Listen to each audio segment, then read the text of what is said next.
그런데 뱀은 여호와 하나님이 지으신 들짐승 중에 가장 간교하니라. 뱀이 여자에게 물어 이르되 하나님이 참으로 너희에게 동산 모든 나무의 열매를 먹지 말라 하시더냐.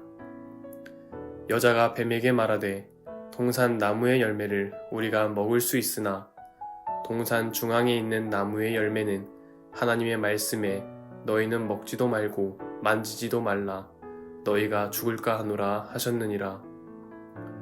뱀이 여자에게 이르되 너희가 결코 죽지 아니하리라. 너희가 그것을 먹는 날에는 너희 눈이 밝아져 하나님과 같이 되어 선악을 알 줄 하나님이 아심이니라. 여자가 그 나무를 본즉 먹음직도 하고 보암직도 하고 지혜롭게 할 만큼 탐스럽기도 한 나무인지라.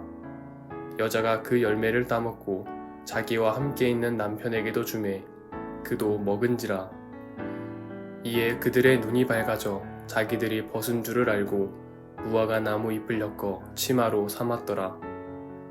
그들이 그날 바람이 불 때 동산에 거니시는 여호와 하나님의 소리를 듣고 아담과 그의 아내가 여호와 하나님의 낯을 피하여 동산 나무 사이에 숨은지라. 여호와 하나님이 아담을 부르시며 그에게 이르시되 내가 어디 있느냐. 이르되 내가 동산에서 하나님의 소리를 듣고 내가 벗었으므로 두려워하여 숨었나이다. 이르시되 누가 너의 벗었음을 내게 알렸느냐. 내가 내게 먹지 말라 명한 그 나무 열매를 내가 먹었느냐. 아담이 이르되 하나님이 주셔서 나와 함께 있게 하신 여자 그가 그 나무 열매를 내게 주므로 내가 먹었나이다. 여호와 하나님이 여자에게 이르시되 내가 어찌하여 이렇게 하였느냐. 여자가 이르되 뱀이 나를 꿰므로 내가 먹었나이다.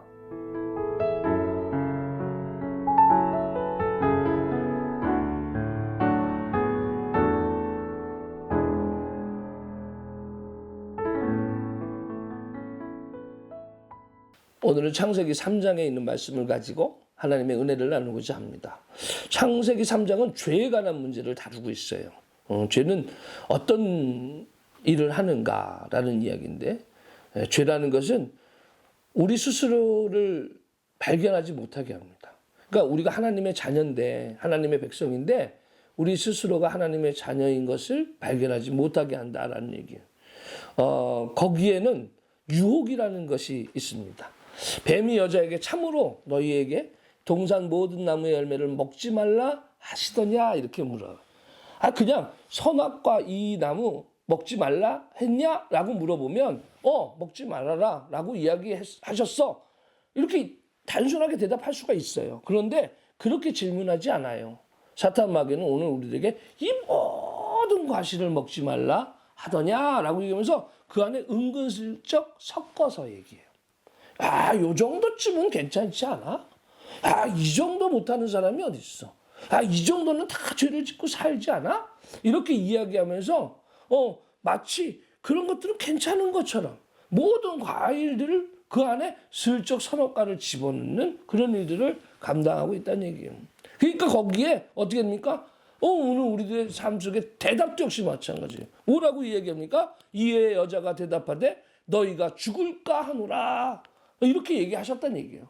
그런데 정말로 하나님이 너 이거 먹으면 너희가 죽을까 하노라 라고 이야기하셨는가? 아니에요. 하나님은 2장 17절에 뭐라고요? 반드시 죽으리라 그랬어요. 반드시 죽으리라.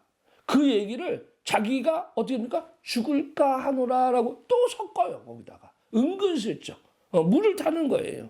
말씀을 재해석하려는 거예요. 자기 상황과 자기 여건에 대해서 어떻게 됩니까? 핑계를 삼는 거지. 변명을 하는 거예요. 내 삶 가운데서는, 내 여건 가운데서는 이래도 돼. 어떤 분이 있어요. 새벽 기도 나는 못해. 어떤 분은 수요 예배 나는 못해. 나는 죽어도 수요 예배 참석한 적이 없어. 이렇게 얘기하시는 분들도 있어요. 여러분, 죽어도 참석하지 못한다. 나는 원래 참석하지 않는다. 이것은 변명이 되지 않아요. 그것은 은근슬쩍 나의 삶이 지금 내가 직장 생활을 하는데 내가 사업을 하는데 그래서 안 해도 되는 것처럼 그렇게 이야기를 하는 거예요. 그래서 섞어서 은근슬쩍 괜찮은 거, 그거 안 해도 되는 것처럼 우리들의 삶의 신앙생활을 나태하게 만드는 거란 말이에요. 죄는 우리들에게 그렇게 다가와요. 그리고 죄는 우리를 부끄럽게 하죠. 하나님의 죄를 지은 사람이 어떻게 됩니까? 하나님의 낯을 피해서 옷부터 만들어. 옷부터. 부끄러우니까. 부끄러웠다는 숨었다라고 얘기했어요. 숨고 가리고 이런 것들을 행위를 해요.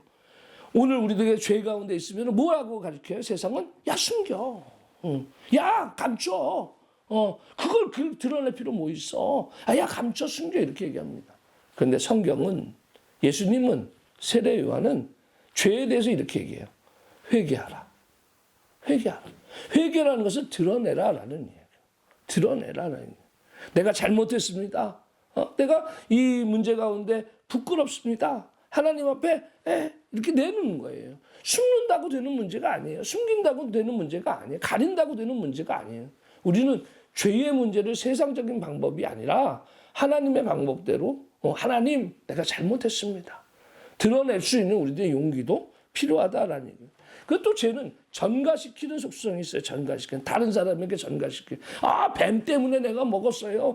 이 여자 때문에 내가 이것을 먹었어요. 이렇게 전가시키는 일들이 있어요. 그러나 결국 먹은 건 누구예요? 나예요, 나. 내가 먹었단 말이에요.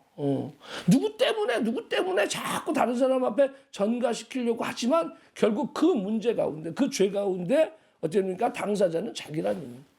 다윗이라는 사람이 있어요. 다윗 참 어떻게 보면 실수도 많이 하고 잘못도 많이 한 사람이에요. 그런데 다윗을 위대하다고 이야기하는 이유는 자기의 잘못 가운데 어떻게 됩니까?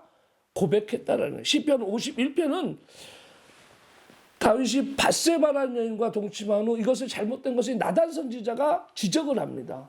그 나단 선지자가 지적할 때에 다윗이 한 시가 바로 시편 51편이에요. 나는 내 죄가를 아우니 내 죄가 항상 내 앞에 있나이다. 감추려고 하지 않았어요. 하나님 내가 이 문제 가운데 죄를 졌습니다. 내가 이 문제 가운데 부끄럽습니다. 하나님 앞에 아뢰는 거예요. 하나님께 구하시는 제사는 상한 심령이라고 그랬어요. 하나님께서 상하고 통회하는 마음을 주께서 면하지 않으신다고 그랬어요. 하나님 내가 잘못했습니다. 하나님 앞에 고백하면서 나아가는 신앙을 가져야 된다는 거예요. 여러분 오늘날 우리는 죄를 안 짓고 살 수는 없죠. 죄 가운데 있습니다. 그런데 죄를 지었을 때 우리는 이 죄 가운데 우리의 본질을 볼 줄을 알아야 돼요.